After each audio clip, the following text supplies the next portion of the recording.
Hello दोस्तों, इस video में हम फेडरल बैंक के सेल्फी सेविंग्स अकाउंट्स को डिस्कस करेंगे कि इसके कौन कौन से बेनिफिट्स होते हैं और कौन कौन से आप लोगों को हिडन चार्जेस देने होते हैं। इसके अलावा दोस्तों हम ये भी देखेंगे कि फेडरल बैंक कैसा बैंक है, क्या आप लोगों का पैसा इस बैंक में सुरक्षित होता है या फिर नहीं होता है। तो दोस्तों वीडियो को बिल्कुल भी स्किप मत करिएगा और अगर आप चैनल पर पहली बार आए हैं तो प्लीज चैनल को सब्सक्राइब कर लें ताकि आपको ऐसे नॉलेजफुल वीडियोस मिले सबसे पहले। तो चलिए इसी के साथ में वीडियो स्टार्ट करते हैं। दोस्तों जानकारी के लिए हम आप लोगों को बता दें कि फेडरल बैंक प्राइवेट सेक्टर का बैंक है। इसके अलावा फेडरल बैंक में आप लोगों को मोबाइल बैंकिंग, इंटरनेट बैंकिंग देखने को मिल जाता है। इसके साथ साथ फेडरल बैंक अपने सेविंग्स अकाउंट के ऊपर chequebook, passbook, ATM card offer करता है। इसके अलावा दोस्तों अगर हम पैसे सुरक्षित होने की बात करें तो फेडरल बैंक ही नहीं बल्कि इंडिया में जितने भी बैंक हैं सभी के सभी बैंक DICGC से इंश्योर होते हैं। DICGC का पूरा नाम है deposit insurance credit guarantee corporation, जो कि RBI की एक सब्सिडी बॉडी है जिसके अंतर्गत हर बैंक के हर कस्टमर को 5 लाख रुपए तक का इंश्योरेंस बिल्कुल फ्री में प्रोवाइड किया जाता है। दोस्तों अगर आप फेडरल बैंक में कोई भी सेविंग्स अकाउंट ओपन करवाते हो या फिर करंट अकाउंट ओपन करवाते हो और फेडरल बैंक अपने लाइफ में कभी भी डूब जाता है तो ऐसे केसेस में आप लोगों का 5 लाख रुपए तक का अमाउंट बिल्कुल आसानी तरीके से मिल जाएगा। हालांकि दोस्तों फेडरल बैंक अभी इस समय ग्रोथ मोड में है तो यहाँ पर डूबने का सवाल ही नहीं पैदा होता है। इसके साथ साथ दोस्तों अगर हम सर्विसेज को डिस्कस करें तो यहाँ पर फेडरल बैंक के कर्मचारी अपने कस्टमर्स के साथ में बहुत ही अच्छे तरीके से व्यवहार करते हैं और इनका मोबाइल बैंकिंग काफी शानदार होता है। मेरा अकाउंट्स है फेडरल बैंक में जिसकी वजह से मैं आप लोगों को ये बता पा रहा हूँ। मैं खुद फेडरल बैंक का फीड मोबाइल बैंकिंग ऐप इस्तेमाल करता हूँ। अब दोस्तों चलते हैं हम इस सेविंग्स अकाउंट के ऊपर। तो दोस्तों सबसे पहले हम ये डिस्कस कर लेते हैं कि आखिर सेल्फी सेविंग्स अकाउंट्स को कौन कौन पर्सन ओपन करवा सकता है। तो दोस्तों जानकारी के लिए हम आप लोगों को बता दें कि यहाँ पर सेल्फी सेविंग्स अकाउंट्स ओपन करवाने के लिए आपका मिनिमम एज 18 ईयर्स होना चाहिए। इसके अलावा दोस्तों मैक्सिमम आपका एज 70 ईयर्स होना चाहिए। इसके साथ साथ अगर हम डॉक्यूमेंट्स को डिस्कस करें तो यहाँ पर आपके पास में आधार कार्ड होना चाहिए। इसके अलावा एक पैन कार्ड होना चाहिए। इसके साथ साथ अगर आप ऑनलाइन ओपन करना चाहते हैं इस सेविंग्स अकाउंट को तो दोस्तों आपके आधार कार्ड से आपका मोबाइल नंबर रजिस्टर्ड होना चाहिए, तभी आप इस सेविंग्स अकाउंट को ओपन कर पाएंगे। वीडियो KYC के माध्यम से महज 10 मिनट के अंदर अंदर इस सेविंग्स अकाउंट्स को ओपन कर सकते हैं। मैंने वीडियो KYC के माध्यम से ही ओपन किया था। इसके अलावा दोस्तों अगर हम इंटरेस्ट रेट को डिस्कस करें तो यहाँ पर फेडरल बैंक अपने सेविंग्स अकाउंट्स के ऊपर 3.45% पर एनम का रेट ऑफ इंटरेस्ट ऑफर करता है। इसके साथ साथ अगर आप 1 ईयर का FD ओपन करवाते हैं तो ऐसे केसेस में फेडरल बैंक आप लोगों को 6.80% पर एनम का रेट ऑफ इंटरेस्ट ऑफर करता है। और वहीं पर अगर आप सीनियर सिटीजन के कैटेगरी में आते हैं तब ऐसे केसेस में आप लोगों को फेडरल बैंक 7.30% पर एनम का रेट ऑफ इंटरेस्ट ऑफर करता है। दोस्तों ये रेट ऑफ इंटरेस्ट मैं जिस टाइम पर वीडियो शूट कर रहा हूँ उस टाइम का इंटरेस्ट रेट है। इंटरेस्ट रेट कम ज्यादा होता रहता है तो हो सकता है जब आप लोग वीडियोस देख रहे हो तो उस टाइम पर इंटरेस्ट रेट बढ़ गया हो या फिर कम हो गया हो, तो यहाँ पर हम कुछ कह नहीं सकते हैं। दोस्तों अगर हम मिनिमम बैलेंस को डिस्कस करें तो यहाँ पर आप लोगों को इस सेविंग्स अकाउंट्स के ऊपर कोई भी मिनिमम बैलेंस रिक्वायरमेंट नहीं होता है।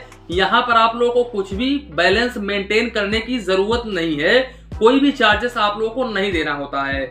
इसके अलावा दोस्तों अगर हम चेकबुक को डिस्कस करें तो यहाँ पर फाइनेंशियल ईयर फेडरल बैंक अपने कस्टमर्स को सेल्फी सेविंग्स अकाउंट्स के ऊपर 10 लीव्स यानी कि 10 पेज का चेकबुक बिल्कुल फ्री में ऑफर करता है। और अगर आप एक्स्ट्रा चेकबुक लेना चाहते हैं तो ऐसे केसेस में आप लोग को 5 रुपए पर लीव्स यानी कि पर पेज का चार्जेस देना होगा प्लस GST। हालांकि अगर आप 10 पेज का चेकबुक लेते हैं तब ऐसे केसेस में आप लोगों को 100 रुपए प्लस GST चार्जेस देना होगा पर चेकबुक। इसके साथ साथ दोस्तों अगर हम SMS अलर्ट को डिस्कस करें तो यहाँ पर आप लोगों को 50 पैसे पर SMS चार्जेस देना होता है फेडरल बैंक में सेल्फी सेविंग्स अकाउंट्स के ऊपर। इसके अलावा दोस्तों अगर हम कैश हैंडलिंग ट्रांजेक्शन की बात करें तो यहाँ पर फेडरल बैंक ये कहता है कि 10 times of previous month average monthly balance AMB subject to a maximum up to 15 lakhs per month.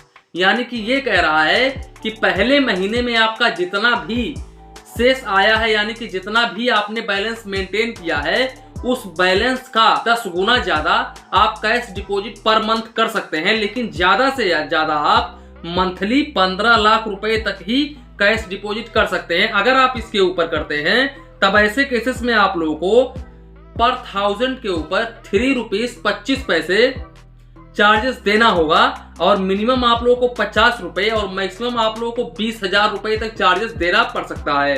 इसके अलावा दोस्तों अगर हम कैश विड्रॉवल की बात करें तो यहाँ पर आप 3 बार कैश विड्रॉवल कर सकते हैं फेडरल बैंक के ब्रांच से, और अगर आप इसके ऊपर करते हैं तो ऐसे केसेस में आप लोगों को 25 रुपए पर ट्रांजेक्शन और मैक्सिमम आप लोगों को 100 रुपए per debt plus GST charges देना होता है। वहीं पर दोस्तों अगर हम एटीएम कार्ड को डिस्कस करें तो यहाँ पर फेडरल बैंक अपने कस्टमर्स को मास्टर एंड क्रोन डेबिट कार्ड प्रोवाइड करता है। दोस्तों यहाँ पर आप लोगों को इशुएंस चार्जेस, इसके अलावा एनुअल मेंटेनेंस चार्जेस दोनों ही देना पड़ता है। हालांकि अगर आप फिजिकल मंगवाते हैं तो, अगर आप फिजिकल नहीं मंगवाते हैं, डिजिटली यूज करते हैं यानी कि वर्चुअल डेबिट कार्ड यूज करते हैं, तब ऐसे केसेस में आप लोगों को 1 भी रुपीस चार्जेस नहीं देना होता है।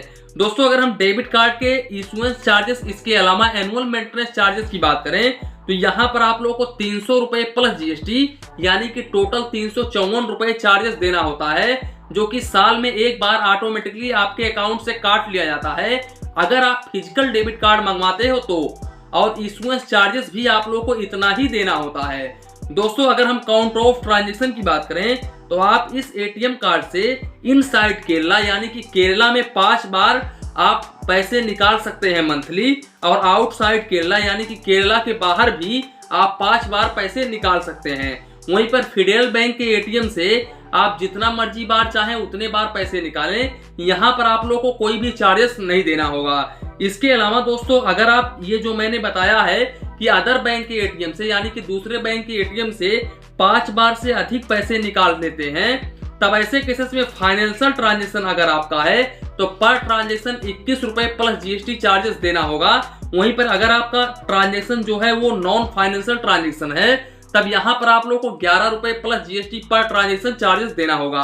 इसके साथ साथ अगर आपके फेडरल बैंक के सेविंग्स अकाउंट्स में कोई भी बैलेंस नहीं होता है और आप इनका डेबिट कार्ड ले जाकर के फेडरल बैंक के एटीएम कार्ड से या फिर किसी दूसरे बैंक के एटीएम कार्ड से पैसे निकालते हो और इनसफिशिएंट बैलेंस होने की वजह से यानी कि अकाउंट में बैलेंस ना होने की वजह से आपका जो ट्रांजैक्शन होता है वो डिक्लाइन हो जाता है, तब ऐसे केसेस में आप लोगों को 25 रुपए पर ट्रांजैक्शन डिक्लाइन चार्जेस देना होता है। इस बात का ध्यान रखें प्लस जीएसटी। इसके अलावा दोस्तों जो मैंने आप लोगों को डेबिट कार्ड के ऊपर चार्जेस बताया है, अगर आप इस डेबिट कार्ड से ई कॉम, इसके अलावा पीओएस ट्रांजैक्शन 75,000 रुपए तक कर लेते हैं 12 मंथ में, तब ऐसे केसेस में आप लोगों को ना ही तो इशुएंस चार्जेस देना होता है, ना ही तो आप लोगों को कोई भी एनुअल मेंटेनेंस चार्जेस देना होता है। इस बात का ध्यान रखें। दोस्तों अगर हम इस डेबिट कार्ड के लिमिट को डिस्कस करें तो आप इस डेबिट कार्ड से ऑनलाइन ट्रांजैक्शन पीओएस हो वो चाहे तो ई कॉम ट्रांजैक्शन हो,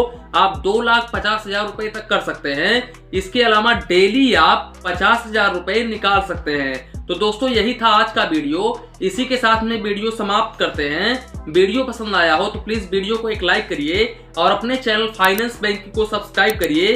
मन में कुछ डाउट हो, कंफ्यूजन हो तो प्लीज कमेंट करिए। धन्यवाद, मिलते हैं नेक्स्ट वीडियो में।